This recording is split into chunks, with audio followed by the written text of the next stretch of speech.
Yes guys, yes people, welcome back to another transfer update video for you guys today. Also, a little bit of a vent, Fred. A little bit of a vent. Only because, I don't understand why people are still moaning about my football club. European clubs are now moaning about Chelsea and the way that we spend and the way that we sell players and all of this crap. We're going to get into all of it in today's video. We're also going to be talking about the latest transfer rumours of today. Kai Havertz has just been given another £60 million bid on his head by Arsenal. We're going to talk about that. Lukaku, we're going to touch on him. Diogo Costa, Marmadashvili, we're going to get into that. And of course, Nkunku is finally announced as a Chelsea player. To anybody who was still worrying about that situation, oh, has Nkunku actually signed for us? We haven't heard anything from Nkunku in months. Don't worry, that was settled in December. The guy's here. Our Havertz replacement has literally arrived before the giraffe has even stepped out of the door. And yeah, that is another step forward to Pochettino's first team in August. That one thing that will improve for us is dead balls, set pieces. We're going to have someone who can take free kicks and corners at a good rate and with good consistency as well. In terms of the on-the-ball attributes, I do worry about strikers coming in from the Bundesliga or forwards. Like, we have been burnt a lot there. Pulisic, Havertz, Timo Werner, all as an example. But Nkunku looks a lot more better technically. He looks like a better dribbler. He looks like he's better in tight spaces. He's got a very, very good finishing technique.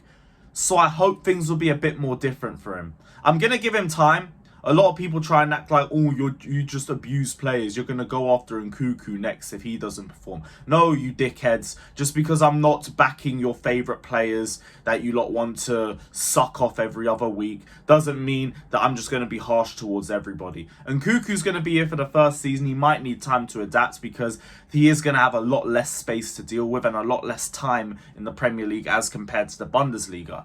But he will have time. And I'm willing to give him that time. I feel like everyone else should be willing to give him time as well. It'll be interesting to see how we use him. Also, depending on whether or not we get a striker in through the door. But it is good to see a forward come in. It is really good. It won't take a lot for him to be better than everybody else. But hopefully that means there's a lot less pressure on him. And he just shines instantly out of the pack. But it is good to see Nkunku in a Chelsea shirt. Big up to him. And let's get on to this Saudi situation, because European rivals of Chelsea and Wolves are calling for a fair market investigations into Saudi Arabia's dramatic haul of big money signings. One top club says teams are using the Saudi Pro League as a get out of FFP jail free card. This isn't just European rivals as well. This is also English rivals. I've seen Arsenal, Liverpool fans, United fans everywhere moaning about how are Chelsea able to sell all of these players so quickly? This is financial doping. It's cheating. They've invested into one of Todd Bowley's firms. It is a literal investment firm and they have zero decision making on the club, by the way. You absolute wafflers.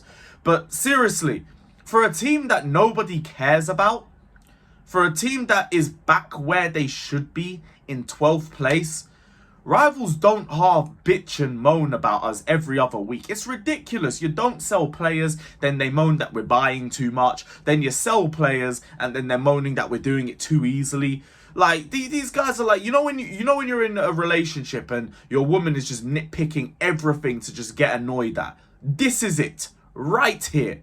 No matter what you do, they are going to moan. Like, Koulibaly is 25.5 million, which is book value.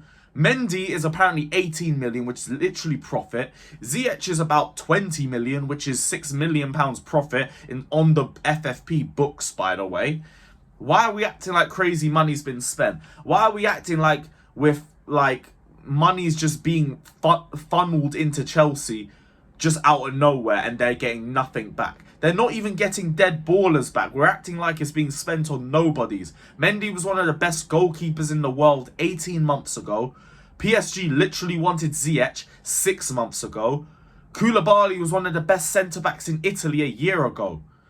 They're getting good players.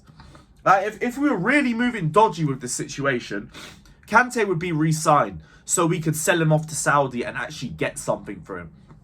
But no, he's going for free. because there's no decision making or there's no partnership between Chelsea and Saudi. All there is business transactions, and that is it. You lot are just pissed because your clubs aren't getting rid of your deadwood to them that quickly. You lot can hold that. Like, the problem is, people just love to criticise Bowley, and you can criticise his football IQ all you want. He was a little bit naive last season, but the man's a good businessman. Simple as that. He finds loopholes everywhere. Literally found loopholes in FFP. Now he's finding ways to sell out our deadwood to other countries. Rivals shouldn't bitch and moan. You all laughed when we got sanctioned under Roman. You all laughed when the government had to have a say in our new owners. These are the guys they picked. You all laughed again when they had us wallowing in 12th. Don't cry now that the joke's dead and now we're the ones laughing. Don't cry. And also, why do European clubs care when we're in 12th?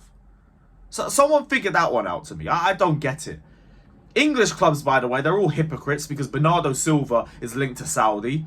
Mahrez is linked to Saudi. Partey's going to Saudi. And why is Partey only going to Saudi and not to any other European clubs? Riddle me that one. Riddle me that one. What about Newcastle? Should we talk about Newcastle? I can do this whataboutism all day. All day. Football is corrupt in general. Things aren't fair. But the fact is, the way we are moving is fair. And I'd like to see people try and investigate and find anything different. Hold that. We move too smart for you guys. And it's as simple as that. And speaking of Todd Bowley moving smart, we have got a new offer from Arsenal for the donkey. They are now offering 60 million for Kai Havertz. The offer is guaranteed 55 million plus 5 add-ons, and Havertz would be on a minimum of 210k a week. Ridiculous. Ridiculous. I would accept this one. I really would. If you want to see if you could get a bit more, fairs, but I wouldn't tempt fate. I wouldn't tempt fate. This is the same fan base that was complaining about the way we sell players, by the way. Financial doping and all that crap. Meanwhile, you're offering more money for someone who's been one of the worst players I've ever seen in a Chelsea shirt. Like, and also, I can't believe some of the bitching and moaning I'm seeing from Chelsea fans too. Oh, I ever worry about this one? Oh, what if he balls out? He would cook under Poch. Give Havertz a chance, you dickheads, you absolute cucks. The guy doesn't even want to be here. The guy has shown absolutely nothing in 3 years, doesn't want to play for us. He's chatted out of his fucking arse about how much he loves the club, and meanwhile he's pushing for a move to our biggest rivals. And you're still begging for Chelsea to give him another chance? Cuck behaviour. All of you, cuck behaviour. Especially the Chelsea fans who actually want to see him do well. You lot would definitely watch your girl get daggered by another guy and you'd sit there and clap her and hope she had fun. What are you doing? Let Havertz go. 55 plus 5 is a brilliant amount. Take it, run, and just forget about this entire 3 years because it's been an absolute waste of time. Get this bum out and get me the Caicedo money. On to goalkeepers. Mamardashvili is being looked at as competition for Kepa in a number 2 role. He's had a very, very good season at Benfica. He's one of those goalkeepers that has a lot of potential under his belt. Very tall as well, about 6'6", 6'7". Very imposing. Good aerially. Good shot stopper. Low-key, that could be the long-term replacement for Kepa. Apparently, Kepa could be our number 1 for next season, which I don't really like. I won't lie to you, I really don't like it, but I've always said Kepa isn't good enough to compete for a league title. But we're not competing for a league title, are we? We're trying to get back into the top 4. Kepa's good enough for that.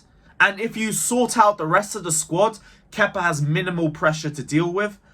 I think this also works as a great vote of confidence for him. Maybe, just maybe, you could pull one more season out of Kepa. Maybe. I don't mind it, but that has to be the last one. If Mamardashvili comes in, that's your long-term replacement anyway. You should be overtaking him by the end of the season. But I'm not too fussed. Apparently, we're also linked with Diogo Costa. He's one of our list of options as an Edouard Mendy replacement. But for the price tag, it would make more sense if he was our number 1 pick. And it looks like it's more Mamardashvili, so I don't really know whether to believe this source. Lukaku's also unhappy with Chelsea's attitude after they tried to push him to Al Hilal, and he's planning to go to London after the Estonia game, probably with his lawyer. Why are you coming back? You don't want to be here. We don't want you. Like, you should be going back to Inter and begging them to try and drop a transfer fee for your head. Why are you coming back to London? We have no business. We have nothing to negotiate with. All you are is trouble. Simple as that. Simple as that. But that is the end of all the transfer news for today. As always, big up everybody that's locked in. Hit the like button, subscribe, hit the bell notification button as well. And we will see you guys very soon. Take care and up the Chelsea.